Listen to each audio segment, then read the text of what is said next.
শৰাইঘাট কদমতলী সত্ৰ নামঘৰত আঞ্চলিক ভিত্তিক দৌল উৎসৱ উদযাপন। ৰঙৰ উৎসৱ ফাকুৱাক লৈ ৰাজ্যৰ চৌদিশে উখল মাখল পৰিৱেশ। কামৰূপ জিলাৰ ডুঙুনীচুকী সমীপৰ শৰাইঘাটৰ কদমতলী সত্ৰ নামঘৰত আঞ্চলিক ভিত্তিত দৌল উৎসৱ উদযাপন কৰা হয়। দুদিনীয়া বৰ্ণাঢ্য কাৰ্যসূচীৰে অনুষ্ঠিত হোৱা ৰঙৰ উৎসৱত সমবেত হেজাৰ হেজাৰ ভক্তপ্ৰাণ ৰাইজ। এই লৈ সজাই পৰাই আকৰ্ষণীয় কৰি তুলিছে কদমতলী সত্ৰ নামঘৰ প্ৰাংগণ। ইজনে সিজনক ৰং সানি আনন্দত মতলীয়া হ'ল ভক্তপ্ৰাণ ৰাইজ। অতিকৈ পুৰণি এই কদমতলী দৌল মহোৎসৱক লৈ স্থানীয় ৰাইজৰ মাজত উৎসাহৰ ঢল দেখা গৈছে।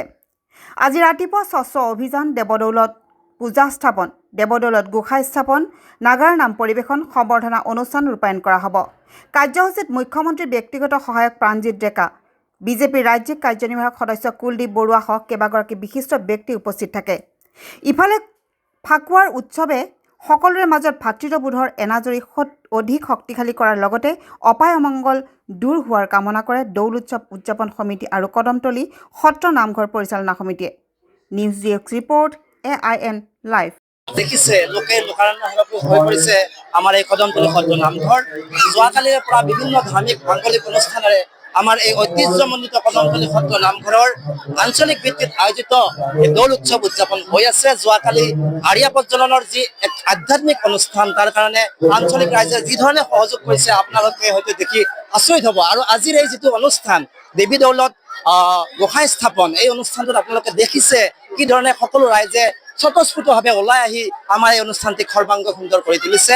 গতিকে আমি ৰাইজৰ ওচৰত আভাৰী, সকলোৱে স্বতঃস্ফূৰ্তভাৱে ওলাই আহে। ইয়াত কোনো জাতি নাই, কোনো বৰ্ণ নাই, সকলোৱে নিজ নিজ ইচ্ছাৰে আহি ইয়াত সমবেত হয়, দেৱীৰ ওচৰত প্ৰাৰ্থনা কৰে আৰু আমাৰ এই অনুষ্ঠানটোক সাফল্যমণ্ডিত কৰি তোলে। ধন্যবাদ। আজি যিমানখিনি ভক্ত হৈছে দৌল উৎসৱ আন্তৰিক শুভেচ্ছা জ্ঞাপন কৰিছোঁ দৌল উৎসৱৰ। আৰু প্ৰতি বছৰে দৌল উৎসৱ আৰু ইয়াতকৈ আৰু ডাঙৰ হওক তাৰে কামনা কৰিছোঁ। ধন্যবাদ। হয়, যে আমাৰ এই কদমতলী সত্ৰ নামঘৰলৈকে এতিয়া আপোনালোকে দেখিছে যে অগণন ভক্তৰ সোঁত বৈছে। কোনে ক'ৰ পৰা আহিছে ঠিক নাই। অকল শৰাইঘাটৰ নহয়, দৰং, কামৰূপ ইত্যাদি মানে বিভিন্ন অঞ্চলৰ পৰা ৰাইজ আহিছে, গুৱাহাটীৰ পৰা আহিছে, ঢেকীয়াজুলিৰ পৰা আহিছে। গতিকে আমি তেওঁলোকক কেনেকে আপ্যায়ন কৰিব পাৰোঁ, কেনেকে তেওঁলোকে যিটো উদ্দেশ্য লৈ আহিছে সেইখিনি আমি কেনেকে চম্ভালিব পাৰোঁ, এইখিনি আমাৰ দায়িত্ব। গতিকে আমি আটাইখিনি ৰাইজকে আপোনালোকৰ জৰিয়তে অশেষ ধন্যবাদ, কৃতজ্ঞতা জ্ঞাপন কৰিছোঁ। আৰু এনে অনুষ্ঠান আৰু বৰ্ধিতভাৱে হৈ গৈ আছে। আপোনালোকে গোটেই কলেবৰটো দেখিছে যে ভক্তৰে মানে ভৰ্তি হৈছে আৰু গোটেই মানুহবিলাক আবিৰৰ ৰঙেৰে, ফাকুৰ ৰঙেৰে ৰাঙলী হৈছে।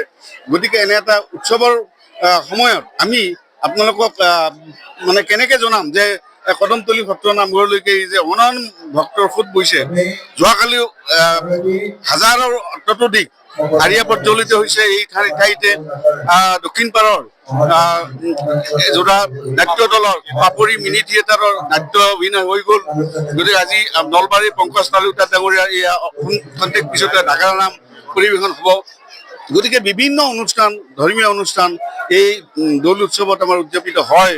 গতিকে আমি সমূহ ধৰ্মপ্ৰাণ ৰাইজক আমি আমাৰ তৰফৰ পৰা অশেষ কৃতজ্ঞতা ধন্যবাদ জ্ঞাপন কৰিছোঁ।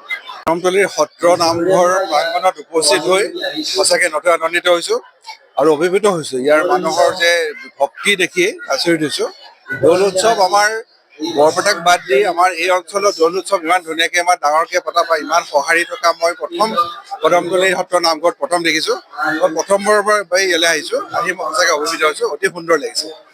সুন্দৰ আয়োজন, মানে ইয়াত যিসকল ব্যক্তিয়ে উদ্যোক্তাসকলকো মই নথৈ আনন্দিত হৈছোঁ। তেখেতসকলৰ যি আপ্যায়ন, তেখেতলোকৰ যি মাতষাৰ, চবকে মই আজি প্ৰথমবাৰ আহিছোঁ। অচিনাকি মানুহ মই, কিন্তু ইয়াত ধুনীয়া সুন্দৰকৈ মাত বোল কৰি আহি বহুৱাইছে, ইয়াত আপ্যায়ন কৰিছে।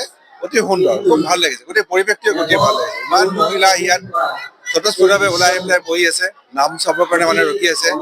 দৌলৰ যিখিনি আপোনাৰ গোসাঁই বাহিৰ উলিয়াইছে, গোটেই পৰিৱেশটো অতি সুন্দৰ পৰিৱেশ, খুব ভাল লাগিছে। নথৈ আনন্দিত হৈছোঁ। যিকোনো খবৰ আৰু বিজ্ঞাপনৰ বাবে যোগাযোগ কৰক 7896121996।